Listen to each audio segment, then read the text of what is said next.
So as you can see, ladies and gentlemen, the Volkswagen Group is in peak form in many ways. We are now harvesting the fruits of our work, so to speak, and we are continuing to focus on areas where there's still room for improvement.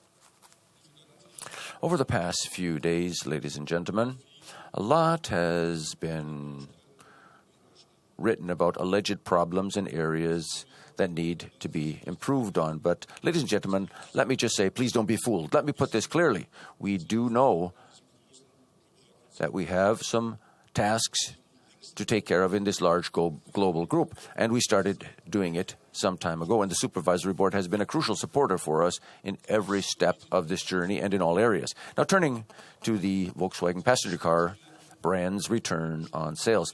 This, first of all, reflects the China effect I've just described. So that means that the 2.7 million vehicles that we built and sold in China in 2014 are not included in the operating profit of the Volkswagen brand. So to put it in other words, it's like a soccer match when the goals scored by the star striker don't count. But regardless of this, we're doing everything we can to ensure that the Volkswagen brand meets its financial targets. And for this, we launched a major efficiency program for the brand last July. And we've taken similar measures for the other group brands too. Our aim by 2017 is to achieve a sustainable earnings effect of around 5 billion euros per year at the Volkswagen brand alone. And this will safeguard our target return of at least 6% in an extremely challenging market environment. And I can tell you that our program is well underway. In the meantime, we've identified opportunities for improvement that represent about half of the target of 5 billion euros. And we expect, therefore, that well over 1 billion euros will be reflected in our profit for the current year alone. We, and I above all, are not letting up. Let me say expressly that this is not a case of across-the-board cuts. We do things differently, intelligently and sensibly together with our employees and not against them.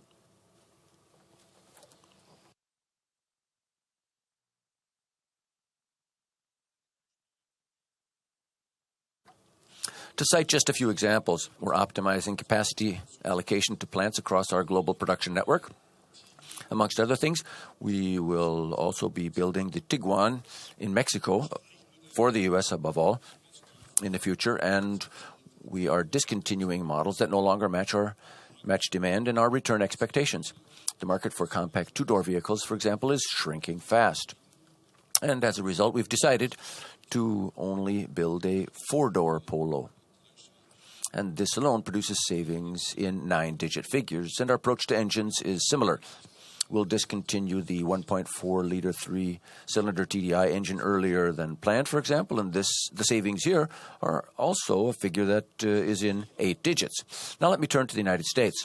It's true that after the major successes in the past, the Volkswagen brand has lost some momentum there. The reasons for this have been clearly identified, and above all, we have taken the consequences. We've drawn up a dedicated master plan for the United States, which we are now implementing step by step.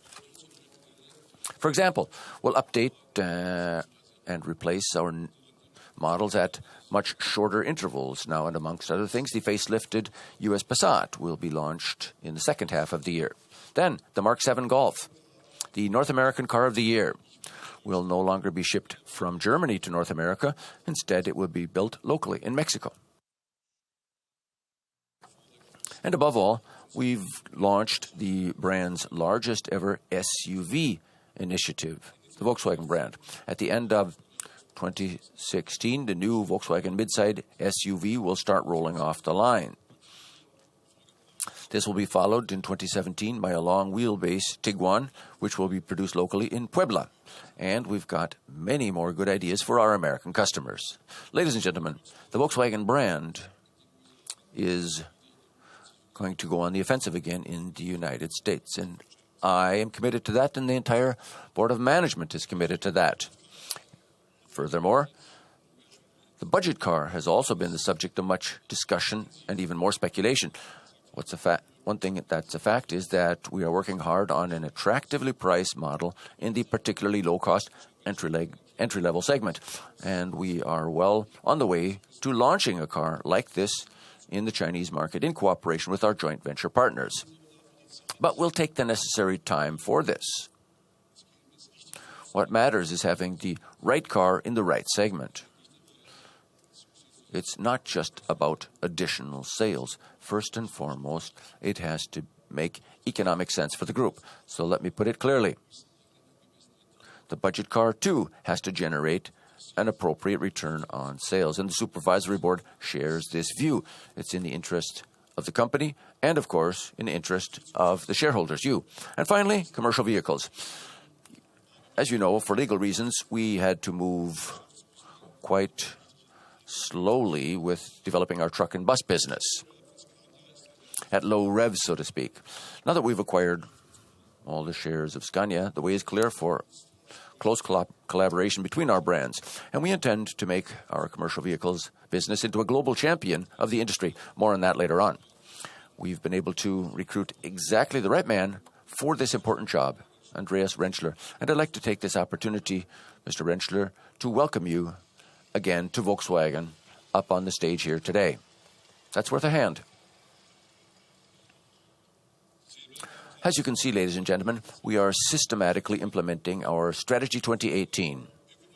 Our aim is to make Volkswagen the best automotive group in the world in both economic and environmental terms. To do this, we're increasing the group's capabilities step by step in all brands, regions, and areas.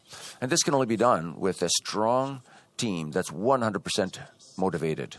Our nearly 600,000 employees around the world do a magnificent job day in and day out. And I'm sure that I speak on your behalf too when I take this opportunity to say a big word of thanks to our entire workforce. Yes, ladies and gentlemen, Volkswagen has at its heart our vehicles, but equally important, our employees are at the heart of Volkswagen too.